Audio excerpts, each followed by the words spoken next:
Good morning, everyone. Welcome to the September 21 Flyleaf discussion.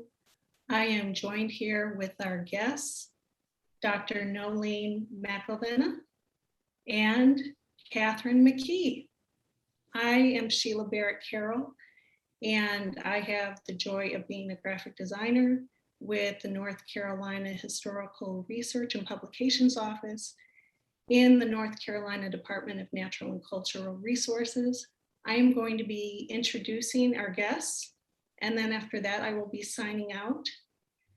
Please feel free to put your questions in the chat, and our guests will be happy to answer them. So here are the introductions. Dr. Noeleen McIlvenna is a professor of history at Wright State University. She grew up in Northern Ireland during the Troubles and emigrated to the United States in 1990. Her dissertation from Duke University became her first book, A Very Mutinous People. That work and her second UNC book, The Short Life of Free Georgia, examined the generations of poor white Southerners who lived through the transition from a labor force of indentured servants to one based on enslavement of Africans. She argues that colonists understood the world from a perspective of class hierarchy rather than race, and that many opposed the switch to slavery, but that a few planters in North Carolina and Georgia forced the shift. Her latest book, also published by UNC Press, and early American Rebels, Pursuing Democracy from Maryland to North Carolina, 1640 through 1770, serves as a prequel to Mutinous People. Uncovers a network of radicals emanating from Maryland and spreading revolutionary ideas about democracy and equality from Virginia and Albemarle, a century before the American Revolution. She has been awarded an Archie Davis Fellowship from the North Caroliniana Society for this year. Catherine McKee is a native North Carolinian who grew up in the mountains of Western North Carolina before attending UNC Chapel Hill. She received undergraduate degrees in US history and peace, war, and defense. After moving out west, she received a master's degree in US history from the University of Wyoming and specializes in the 19th century American West. She has worked in a number of museums and strives to create connections for general public engagement with history. She is the inaugural recipient of the Peter K. Simpson Fellowship on the American West, and in her spare time, is conducting research projects that investigate the mythology and perception of the American West. Catherine is an assistant editor in the North Carolina Historical Research and Publications Office and provides support for projects that connect readers and researchers with North Carolina history topics. And so with that, I'm going to hand it over to Catherine. Thank you so much for watching, and I am looking forward to hearing this discussion. So much, everyone. Bye. Thank you so much, Sheila, for those introductions. And thank you, Dr. McIlvenna, for joining us today. Noeleen. Okay. How did you come to this particular topic? I first came to the history of North Carolina because I was studying to get my PhD in North Carolina. And I had a small child. I couldn't travel to go and research anywhere else. And I asked my mentor at the time, Peter Wood, I haven't read much about colonial North Carolina in all the classes I've taken. And he said, there just isn't much. I mean, I'd read things from the regulators and on around the Revolutionary era, but not the early. So he said, have a look in the colonial records and see if anything jumps out at you. And what jumped out at me was a very mutinous people. And so then that book was published, and I was working on the second one when I got an email from a genealogist called Stephen Jenkins, who said, I followed a thread that turns out is not my family, but I uncovered a bit more of the John Jenkins of your book. Would you be interested? it was this idea that he'd been in Maryland and involved in a little rebellion there. And I said, well, yeah, I'll think about, I had to finish this other book, which of course is several more years. And then I turned back to John Jenkins in Maryland. And at first I had thought it would be, a little article that said, oh, John Jenkins was in Maryland first. But then I discovered a much, much bigger story. And so that's how this book came about. Mm-hmm. Mm-hmm.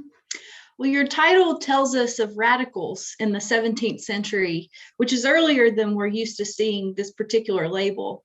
What made these very early radicals different from our more familiar late 18th century radicals? They are more radical by dint of the fact that they're a century before. Mm-hmm. And that is, those ideas were fresher and newer. By the time our American revolutionaries are just, the ideas of the consent of the governed have been written about for a long time. So these folks have these ideas before John Locke. And they come right out of the English Revolution. And so they're way ahead of their time as we think, they are these ideas, they are following these ideas of the English Revolution of the levelers. And it's quite remarkable to me how invested they are in those ideas and how often and relentless they are in the pursuit of them, and that they will keep moving from place to place to find a place where they can create a community or even a society based on those principles. And that is what they find in North Carolina, having tried in Maryland. Mm-hmm. Mm-hmm. For those of the viewers who haven't yet read your book, can you mention some of the names of the people that would be considered these radicals? The North Carolinians are, John and Joanna Jenkins, William Crawford, Thomas Jarvis, and of course George Durant. In that first book, I mentioned a lot more about George Durant, and I don't think I realized how big of a player John Jenkins was, or William Crawford or Thomas Jarvis, until I discovered their Maryland origins and what they'd been up to there. Mm-hmm.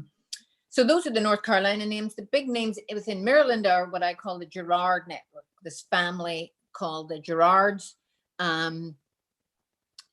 man, Thomas, and his wife Susanna have a whole bunch of kids. It's only their daughters and their daughters' husbands who seem to get involved. And so that's really interesting, that it's the women of the family who seem to be pushing this.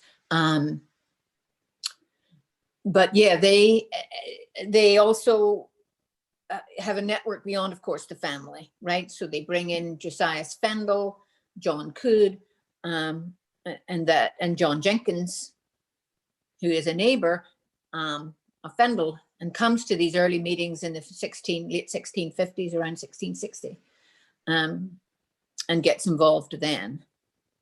Mm-hmm. Mm-hmm. So with some of these folks that you've mentioned, there's an element of biography that traces throughout the story. Can you give us a brief introduction to the Girards and how they tie into the others of the book? Yeah, so the Girards come from England just in the era of the English Revolution. And they are a well-to-do family, but they are granted lands sort of away from St. Mary's City. And they're a Catholic and Protestant couple who've married each other, very unusual in the time. Although the father is Catholic, it's the mother who's Protestant, and the children all become Protestant. Again, we see the influence of the woman more than the man, although his name is always on everything. And then, as I said, then the girls marry, guys who then get involved in this movement. And so it branches out from this clan. And they are very welcoming in their home and in their business to people who are not as well off as themselves. And they fight to get representation for people who are not of their own class. And that's the part really that's interesting the involvement of many small farmers who might meet at Susanna Gerard's house, but are not of their background. And that's what makes it way ahead of its time in terms of questioning social class.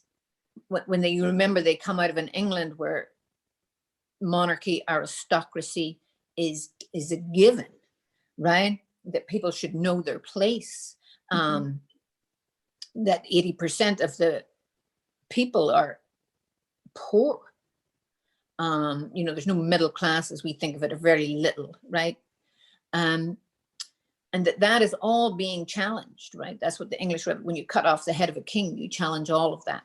So here it's transported to the colonies in this same era.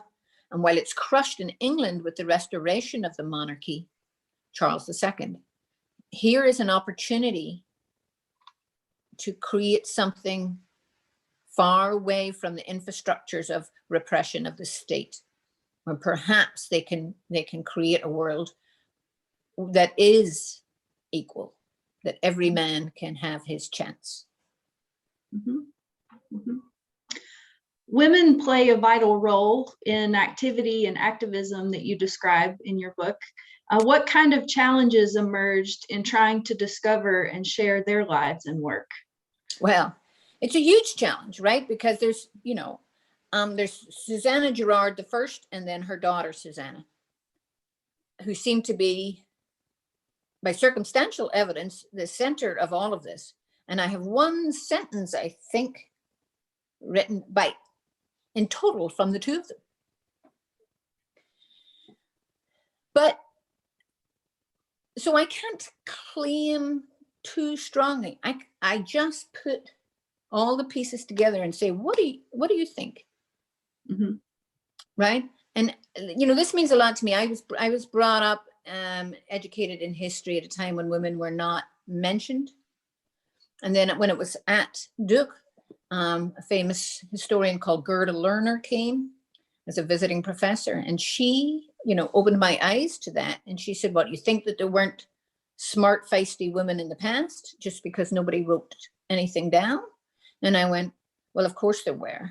And she told me stories from the 19th century. And then I started to think about my own mother, who'd been, an activist, right? Who'd organized in our small town in Northern Ireland, a branch of a political party, and kept everything going. And through her 11th and 12th pregnancies, she walked around delivering electoral material. But if you went back in the records now, you would only find my father's name because we put him up as a candidate for the city council.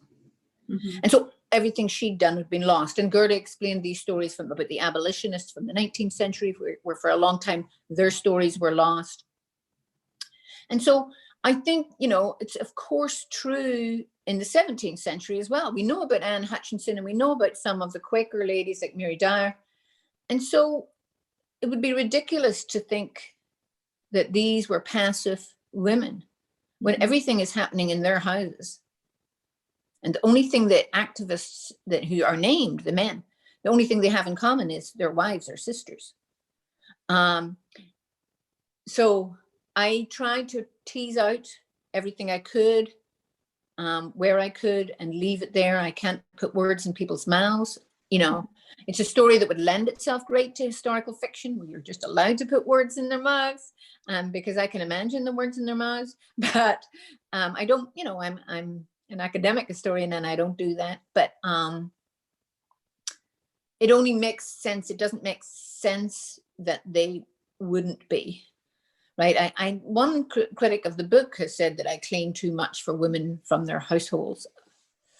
And I just went, the assumption that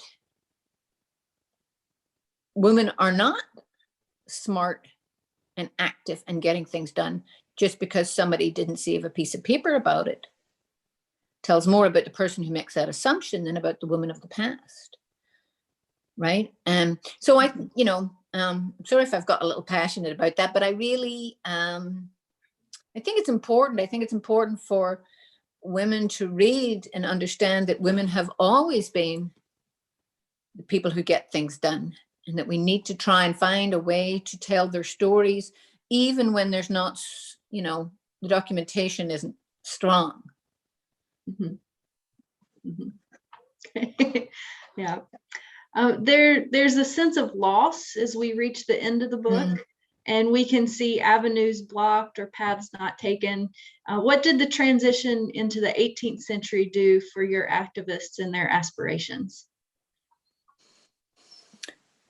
Well, the transition into the 18th century is the transition into slavery, right? And that is really the end of one kind of egalitarianism, the kind we saw in Bacon's rebellion. Now there will be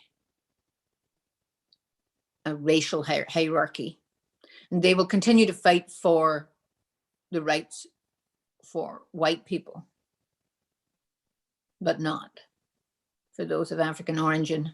And that is the loss, that those ideas, because there was a moment in time when the racial hierarchy had not hardened, and you see black and white marrying together in Maryland, you see black and white fighting together for freedom in Bacon's rebellion. When it seemed like there was a chance, there was a moment of possibility. And it's lost. So that, that's a sad part for me. But it's a true part, and it helps explain our history. So by the time these ideas get refreshed again, by in the American Revolution, the racial hierarchy part of it is absolutely hardened, and so there's no discussion, or not much, at least not in the places I write about, that the American Revolution can apply to people of color. But even then, there's a little bit of it, right? If we remember that the northern colonies declare slavery illegal, and people there's an article this week drawing attention to some of the Virginia planters to Carter, who emancipated all the slaves in the aftermath of the American Revolution. So there's always these moments of possibility in American history. That was one, the era I'm writing about, again, in the immediate aftermath of the Revolution, again with Reconstruction, when perhaps if the better angels of our nature had been allowed to get some power, not the better angels of our nature, but the better angels among us, we could have gone down a different path. Yeah. You shine a light on the importance of human networks and on some not so widely known incidences in early American history. Do you have a favorite incident or one that's especially instructive? Well, I love Fendall's rebellion, although it was so brief. For a few months they declared their commonwealth in Maryland. Can you describe course, that rebellion? What's that? Can you describe that rebellion a little bit more? That was, it's a little coup, is the way to describe it. So Maryland was run by Lord Baltimore, the Baltimore family. The Calvert is the family name, the family of Lord Baltimore. But just as the king had been overthrown, some of these guys in Maryland said, we can overthrow the aristocracy too. And we can just have government by the people in the same way that the House of Lords was overthrown in England too. I'm not sure everyone understands that, but it was just to be the House of Commons. And so they did it again in Maryland. They just declared there will be no aristocrats ruling us. We'll have a commonwealth, a republic, really. Again, a century before the revolution. And they couldn't hold it because the king was restored in England and he restored the aristocracy and they were able to seize back their lands. But what was beautiful about that story was that it did help, John Jenkins is involved in it, and it helped give truth to the claims I'd made about Culpeper's rebellion in North Carolina, which I'd always claimed was, inspired by the English Revolution. And, those who didn't like that book said, oh, she made big claims on very little evidence. But here is the evidence that this is exactly what their ideals were. Jenkins and Crawford and Jarvis, who'd been involved in Fendall's, are involved. They're the leaders of Culpeper's. And Culpeper's is really, I'd love to see, that's another one I wish there could be some historical fiction and have somebody write that movie, where the flotilla comes up firing off guns and stuff. We are taking back our government and we're going to run this society for us. Mm-hmm. Just fabulous, Mm-hmm. Do you have any other favorite stories or moments that did not make it into this book?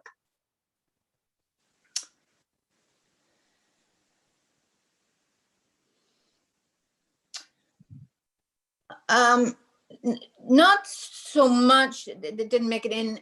I mentioned them too briefly, I think. Okay. Mm-hmm. That I mentioned things, but then I was always trying to be compact and write a small book. Mm-hmm. Because people just don't read the 300-page tomes that they used to. There's a great story right at the end where John Coode is in a bar, in a tavern, and he's talking about Tully's offices, Cicero. And there's so many accounts because they bring in lots and lots of depositions of all these people to be witnesses against him. What did he say in the bar? Did he say there was no God? They're going to try and hang him basically on religion stuff. Mm-hmm. And he is saying religion is but policy. Meaning the difference is we've been fighting Catholic against Protestant, Puritan, against, the king.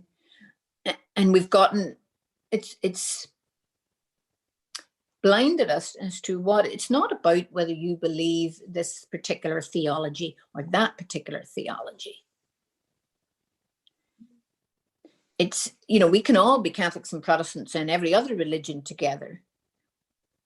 We need to understand that it's about civil government, right? So what he's really calling for is a big separation of church and state. Mm-hmm. And saying, let people practice whatever religion they want. But let's have a state that is run on this egalitarian, democratic way, and keep the religion out of it. And I just wish, I thought about that in the aftermath. Could I have explained that more fully and used more of the language from those court cases, those depositions? I mean, that's always the way, is that when you're doing research, is court cases are fantastic. I've been reading some the last few days too about she said that she said that she said that he said, and who threw the first punch.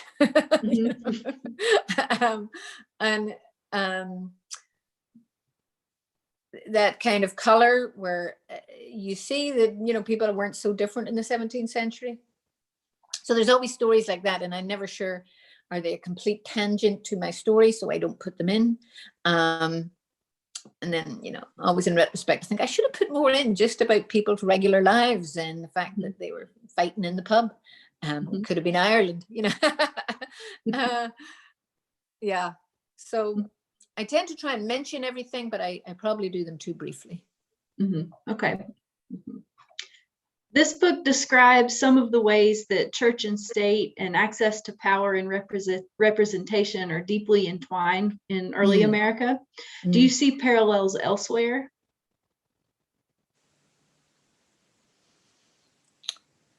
And to go further, I'll ask, how does your experience growing up in Northern Ireland? Right. Mm-hmm. Right. Mm-hmm. Very much so. So I grew up in the Troubles, and again, this is why perhaps this Catholic Protestant thing, reading about it in the 17th century in the colonies, struck home with me too. that the differences between the theologies are not so huge, right? And they, you know, what John Coode was saying, they cover up what people really, a divide and conquer mentality. What Irish Catholics were really mad about was the dispossession of their land. It wasn't really about whether someone takes communion in a certain way or not, you know, and that they had more in common. My family still had to pay what colonials would have called quit rents. I'm talking about the 1970s in Ireland. So it was one of the reasons I got into writing the first book after Peter Wood said, go and look at the colonial records. I came back, one of the very first things I did, I said, oh, they're not paying their quit rents, good for them. And he says, what are you talking about? And I went off and told him this story about how in Ireland, we still, even when you buy your house, you don't buy the ground. You cannot buy the ground it's built on. You don't buy that is still owned forever and a day by some absentee English landlord. And you have to pay what they call ground rent.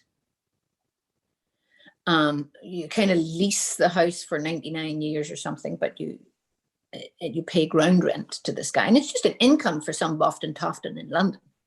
Mm-hmm. And it always it wasn't even that much money, but of course it's a fortune to this guy because everybody in Northern Ireland's paying it, right? Mm-hmm. And my father was at the pub going off about it, sounding off to whoever he was, saying, I'm not going to pay it. I'm just not going to pay it this time. And a Protestant neighbor from across the street who had nothing in common with my father, there would have been a tension, overheard him and came over and said, I don't want to pay it either. And they shook hands and said, I won't pay if you won't pay, and let's see what happens. Mm-hmm. And they had this, even whether with these divisions, they had this thing in common about absentee English landlords making the rules for them, right? Who don't earn any of that money, they don't, right? But we all have to pay them. And so that's what these 17th century people are doing too. And that's what Coode is doing. He's saying, stop arguing about it amongst ourselves about Catholic and Protestant. That's not it. We should be thinking about power and how it operates, right? And that we have everything in common. And so, that absolutely has influenced everything I write, I suppose. And also, you know, the story I told about my mother being an activist, my mother starting a branch of the political party. You know, John Hume just died about a year ago. He had won the Peace Prize, but my mom had been an early helper of his. She formed the branch of his political party in our small town. Again, another one where, you know, you don't hear about the women's work often, who do all the grunt work. So in all these different ways, I guess my background plays into, you know, the stories I tell. And even in that bigger way, where I grew up half my life on one side of the Atlantic and then moved to America for, you know, my adult life, which is the story of many, many of these people. You know, you come across at age 20-ish and you bring some stuff from home, but you also have this sense that it doesn't have to be, even though you've had a lot of things sort of ground into you as truth and reality and fact and the way the world works. And then you come and goes, well, no, it doesn't have to work this way or that way. You know, I don't have to be bound by those rules. They're in my head and it might take me a while to to dispel them. But there is an opportunity for something completely different. And so that way I tend to feel like I understand a certain amount of these folks I write about. I know what it is to grow up in one world and move to another, and start your adult life there, you know. Mm-hmm. Where did you go to research this topic? Did you do most of your research here in America? Did you go back to England for some? I went a little bit to England, went to the National Archives. I was particularly hoping to find one document that I never did find. I don't think a copy of it exists. Fantastically, a lot of colonial records of both North Carolina and Maryland are now online. So we don't have to make, most of us historians don't have to make the many trips of many, many months duration. But we still go to each place. I went to, Annapolis, came down here and looked at Duke and Chapel Hill. I got some microfiche from Virginia. That was awful. And I went to London. So, in fact, I think I had to go to Maryland twice. One of the things I found there that wasn't digitized were the deeds. And that just blew my mind when I don't even remember how I came to ask for them, but I wanted to see something. Oh, I know what it was. I had driven to the sites. I had driven to Bushwood. And then I wanted to go to where Josiah Fendall lived. But that was a huge drive because they were both on the edge of peninsulas. So you had to drive all the way inland and all the way out and all the way to the other inland. And so as I was driving, I thought, oh, they live very, very far from each other. And then when I got to the second house, I went, because I could see Bushwood. It was right there. A few minutes in a rowboat, so to speak. Mm-hmm. And I was just sort of shocked. And so I think that's when I started to say, hang on, I really need to understand the geography here. And I started asking for the deeds and saw how many of the first set of rebels, the Ingle's rebels who moved to Northern Virginia, all bought property right next to each other, or claimed lands right next to each other. And they'd set up an alternative place. And so that came to be a big part of is trying to understand who are neighbors here. And that's how in a world where nobody goes more than 5 miles very often, they came to be able to plan things and plot these rebellions, try again, and not just plot the rebellion and how you would actually, seize power or overthrow the guy, but the talking through the political discourse, talking through the ideas, right? Anybody who's ever been involved in any kind of organizing knows that there's endless sort of discussions because you're always trying to find a compromise or a consensus. You're trying to find a consensus on what is it we really want to achieve, what can we achieve, how do we achieve it. But if you want to work together as a team and move forward, you have to have endless conversations. And I didn't know how they had them. And then I discovered they have them in Susanna Girard's house, because they're all there. And I went, and so, that's the case when they go down to North Carolina too, and they all go to the Albemarle and they get properties in Perkins and Pasquotank, but close on the water to each other. And so they can continue to have this kind of friendship and dialogue and network, wherever they are. That's the geography is important. And so, yeah, when, what the archives tend to have that are not digitized are maps and deeds. And that makes a big difference. What do you find most interesting about these old documents and papers? Most interesting? I love what I do. I find everything interesting. I was, as I was telling you before we went on air, I've come here to look for my next book, and I'm sitting in Duke Library, and I get the account books of Benjamin Rush, and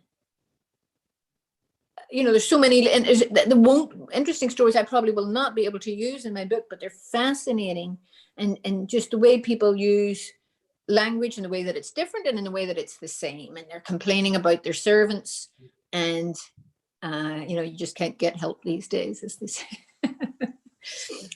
But I worked for a short time too as an archaeologist, Mhm. And when you first do that and you first uncover a fire pit and you realize you're the first person to see these rocks and this charcoal for 1,000 years, there's something just kind of magical about it. You feel a connection to people in the past. And so documents can do that too, especially if you see the actual original manuscript. I'm very, very glad there are people who transcribe them because it's very hard to read many of them. But I do also like to see the originals sometimes, at least, and to think and to picture Julia Rush making notes about how much she'd paid to the lady who'd done the washing, and to see what's important to them, and then to note that her husband has somehow at some point picked up her notebook and he starts writing on the other pages medical stuff, and fascinating in and of itself, but also then this window to, they didn't waste anything, you know, even these folks who are well-to-do by the standards of their day, you know, you didn't waste anything. You didn't waste paper, you know. And then that sometimes sets me off on all kinds of things. I think, you know, it brings me back to why we don't have very many records of women. They, you know, paper and pen was expensive and rare, and so you know, not very many even left a record. And then if they did, it wasn't saved. You know, Julia Rush's household accounts are saved because she was married to a famous man. But all the other women who did that, you know, nobody bothered to keep it for 3 or 4 centuries. What's important about it, you know? I mean, that's the beauty of the Midwife's Tale of Martha Ballard, and what Laurel Ulrich did with that was just extraordinary, right? Showing us how to do women's history. You take whatever you have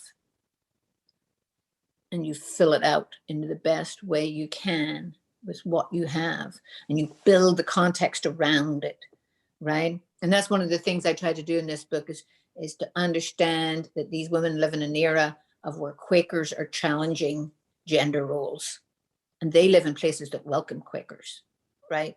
In North Carolina, they welcomed the Quakers, which means they are open to the concept of women being preachers, of women taking leadership roles, of women speaking. And that is the context in which I make the claim that women are activists, even when I don't have their records. So that's a big long detour from, I think, your original question. But that is why I love history, and why I love the research, and why I love the documents. Yeah, because they try to put you in the shoes of someone else, and you see what you have in common and what is different about them, and you let your imagination go a little bit with it too. Yeah, it's beautiful. I agree. I'll remind our viewers that you are able to ask questions in the chat feature, so we'll give you a couple seconds to put those questions in if you have any, and then we'll wrap up.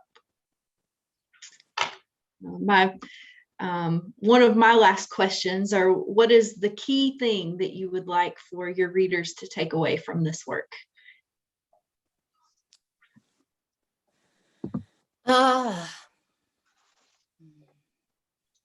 Or two. That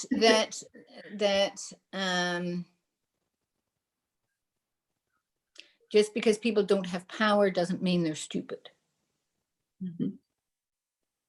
I grew up also in an era, especially in, you know, the high school history I had to do, where we only ever studied, you know, kings and prime ministers and presidents and generals. And everybody else was referred to as the masses, you know, or the commoners, like they're drones. And of course, women not mentioned at all. And I went, hang on a minute, I'm poor and I'm not stupid, you know?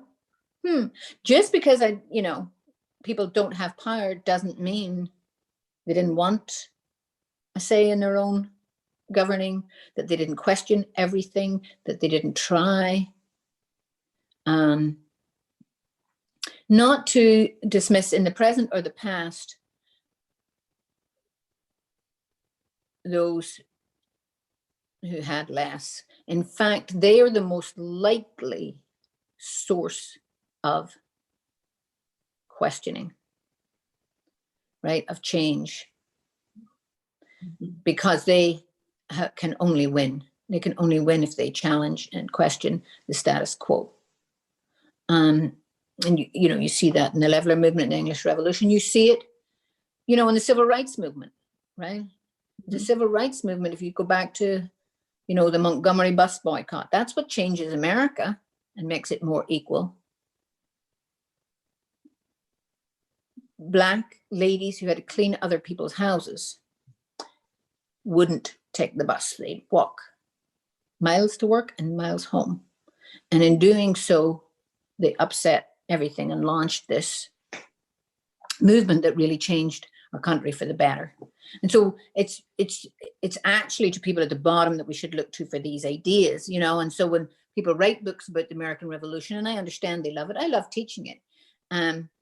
But you sometimes get the impression that Thomas Jefferson was the font of all these ideas. And, that's just not the case, right? John Jenkins and his wife, Joanna, are, who'd been an indentured servant, are saying these things 100 years before. So that, of course, they will question and make us think about things that are not fair and not right, because they're the ones who are suffering under it. So, yeah, the poor are not stupid. All right. Great words of wisdom. Yeah, it was interesting for me, and I'll show the viewers. This is the work. That it was interesting for me to learn about how all these ideas that general Americans think happened right before the Revolutionary War have been percolating for 100 years before that. And so that was I really enjoyed learning about that. So thank you. All right. Thank you. Yeah, I find that era fascinating, and I find that there's a lot of Quaker history that is fascinating, because they carried this forward in their theology, even when they did not become activists so much. The idea of the meeting house where there is no pulpit, nobody talks down to you to tell you, right? We meet on a level playing field. And that is such an American virtue principle, right? The idea that we can all get ahead because it's a level playing field. And so that's what, I also hope people will read in the book and see that that has always been a goal and something that people have tried to achieve from the very beginning of the settlements of the colonies. All right. Well, that's all the questions that we have for you today. We appreciate you so much for joining us and talking about your work.